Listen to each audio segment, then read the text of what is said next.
Geordie Shore. This is where Chris really shines, his reality TV. But I'll start by talking about your time on the reality TV hit, Geordie Shore. If you're a Brit, you're going to know, and or at least heard of it, what the show's about. But it was a British offshoot of the American show, Jersey Shore. Very popular there, popular here. I want to ask you, how did you end up getting on the show? DM. So it was a direct message. Didn't tell us it was... You get into a rhythm where you've done reality TV shows before. I've done like IB for Weekend. I almost done another one, but the person I was a dating one. But you were going on it as a... Do you remember like True Love, True Lies? Yeah, rings a bell. Yeah, so you're going on it and you're a fake couple and you've got to vote off the fake couples to get, and then one of them's going to be a real couple at the end and you've got to try and make it the way. Anyway, got to the point where we were about to we did the photographs and everything for it, and the person I was doing it with was my best friend at the time. She couldn't get time off work, so met a load of casters during that sort of period, spoke to them. So the DM, they wouldn't say it was Geordie Shore, but I sort of worked it out. It was line pictures, he DM'd me, and then saw the people that were working on it. I'd seen him post before about doing Geordie Shore. And like at the time, wasn't that interested. The concept totally changed over about 3 months. It went from being like an ultimate party show, was what I sort of got pitched to us. I heard it actually started as the season after they did a reunion. And I heard it was originally going to be us going in as like against the originals, and it was going to be like who could hang from these people who work party jobs all around the world, who can hang with Geordie sort of thing. It's maybe a new concept. Apparently a load of the originals didn't want to be in the house with new people, fair enough. So then it got changed to just like, Bonin, it's going to be the biggest party show, it's going to be wild, all this stuff. Changed the story, wasn't he? He's yeah, you had Nathan, who'd been in for a while, you had Abby. The only actual original, I think, was James. I think that Marty came in later, it was a little bit. So it was good to see, like, James was cool for me, because when I watched it, which was one of the only reasons I did it, like, I feel like everything I do in my life now is stuff that I loved when I was 12. Yeah. And like, Geordie Shore wasn't cool to me when I did it. I hadn't watched it for 10 years. But when I was 12, 13, it was my favourite show. And every T-shirt James was wearing on Twitter or whatever. Was it the power of the cool? Like... Yeah, I had someone commented on my thing, like, you used to say that when you went and got a haircut. Like, and like, then I was training with him in the gym in the fucking Geordie Shore house. Like, that's cool to me. So, yeah, so they knew the originals on it. It's a party show. Then while we're in isolation, COVID gets worse again. It's gone to the point where you can go in groups of 6. Fucking hell. Yeah, now you're in groups of 6 when you go out, so they can't film everyone. So now it became, you're all at the house and you're all dating each other. So come in and basically tell you dating. I'm dating someone back home. They were like, you better call her. Get rid of her. And they come in asking you who's your favourite and all this. And I was like, fucking hell. Once you've done that much time in isolation, there was another thing as well that I just had I was severely ill on the show. I just had a blood infection, nearly died. I'd had 3 surgeries on my leg. Lied to him about how bad it was. Couldn't really walk. I came off crutches hours before getting into the taxi to go. And that was another thing. I was saying, like, well, if not, I'm sitting at home because I can't go and work or anything at the minute. Just like depressed about, not depressed, but you know what I mean, like in a shit mood. I've just got really sick. And just like you can't do then my mate, and then I know in the back of my head, I go on Geordie Shore. And to me, it's always one of the things. If I go on it, it might be shit, whatever. If I don't go on it, it'll be fucking class. That's how life is. If you say no to an opportunity, it could be class. It could bite in the arse. That's the thing. Yeah. So I've done that time in isolation. So fuck it, we'll go and do it. It's a dating show. And yeah, it's fun. It's for what it was fun. And I always think, like, I'm glad now that I'm not known as someone on Geordie Shore because it was one season, it's probably the worst ever rated season they did. But I always think in my head, like, the amount of things that I started doing after it, I think I only still get the chance to do cool shit because I deliver. Yeah. But I don't think I would have got my foot in the door. And so even wrestling, like, I wouldn't have got a DM and come down and watch the wrestling tonight if I hadn't been on Geordie Shore.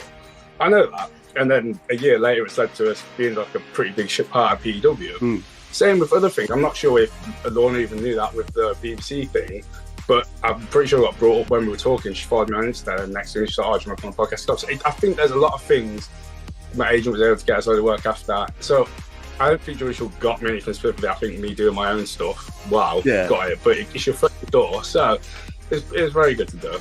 But it's very self and cringy. You do have like a positive outcome for it. I mean, like, I know, like, it's not everyone's cup of tea. That's a fact. Oh yeah. I used to love it. Like, that's why I know about James. I mean, I could just stop watching it for a bit. And I actually met them in a camp down south end. There's a photo. I'll send it. You can laugh. And embarrassing, but I had a good time. But anyway, but yeah, I mean, what were some of the highlights for you? I mean, I want to talk about not just necessarily on the camera, but like behind the camera as well. Like, not necessarily I want some gossip, because that's not the podcast. I will give you a gossip. You can have everything. I had to actually delete. But like for you, you look back, be like, that was awesome. That's fucking great. I'm more than happy to tell you boys. I mean, I've talked a lot about it on my old TikTok. I had to actually take it down because my TikToks were all getting put in newspapers. Like, they were running, but they start easily. They will rob anything you say about a reality TV show, and then they'll change what you said. I said basically, like, you had as many chances to pass the drug test as you wanted. That turned into we were doing drugs on the show. So I had to message a journalist and being like, "You're a fraud, mate. You're a fraud." But so like, I ended up having to close that to a TikTok account. But I've spoken about a lot of the good things. But it's one, getting index. You find that very little. The producers trying to play psychological games. I'm like, I'm not a kid, mate. You ain't gonna fool. But like, as they're walking you around, they're almost telling you, trying to get you, like, oh, how would you react if a big Muslim man walked in? Is that your competition against lads? And I was like, not a chance. Is that you're like, and they're like trying to see, because then they're like, okay, well, we'll tell the girl on the Geordie girls to go for both and wind them up. So it's very, very set up. You would be conversations are set up. I think most people know now. Yeah. I mean, if you had TV, Geordie Shore house is here, and there's a house next door, which is just writers, it's people writing ads, people planning what they want to happen in the next day in the ideal world. So like, they have it from, and then they'll pull you aside for chats in the morning. But the reactions, they are. What kind of reactions would you sort of say were real? I know you're saying like what's set up, but how much of the actual reactions and the drinking and sort of the aftermath of the stories were real? So the drinking is you can drink when they want you to drink. Yeah. You can drink if they want drama. If they know, because they know this episode hasn't been good so far. We have a 2-day block to get this one episode. Let's let them drink tonight, we're going to throw in the bad to stir the pot. They know that. So, and you know it, but I realised it because I was like, oh, I haven't got a drinking ban tonight. I can actually drink. So stuff like that is very set up. The reactions to stuff, your reactions are heightened because you're on a show and you invest in it, but also like when there's a person about to do a walk-in and someone's been told to cue his walk-in with a certain thing, they say it and they say it wrong, and they're like, wait, let's go back, redo that again for the camera.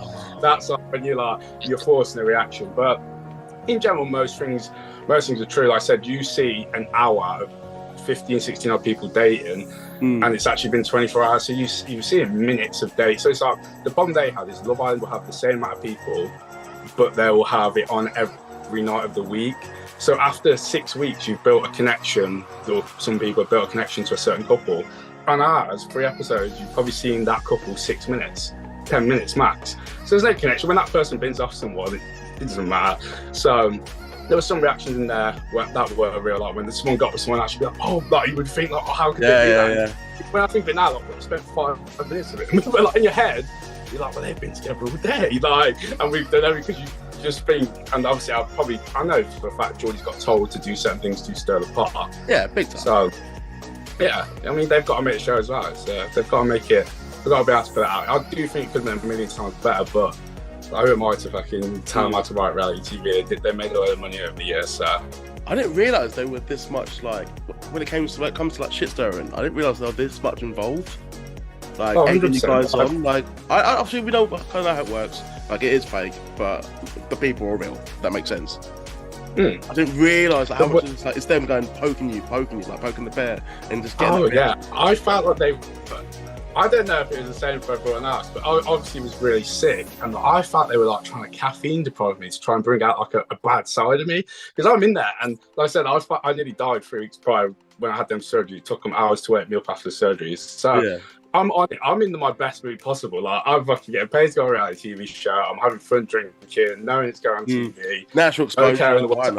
You can't get me mad. So like, they're trying to come up. Oh, I wouldn't take that from Pete. I'm like, yeah, fuck it. I'm just like walking off. So I think I was at one point. I was like, they're trying to like bring out the animal in me. Like, they're not letting me have coffee and shit. Yeah. Like, because they're saying that, oh, you've done, because they monitor everything you do. and they like have caffeine limits apparently. Well, they did with me anyway. I was started losing it one day. I was like, someone's gonna get me a monster. I was like, is this what they want from me? Do they want this aggression? Do they want me to start someone? What are you being so fucking nice for? Yeah, they probably expect, because when I was probably doing my casting calls, I was probably giving it like, yeah, I'll kiss him and his mother and all this shit. Like, I was probably giving it loads. And then I get there and I'm just happy to be alive. So they're probably thinking like, this kid's not delivered.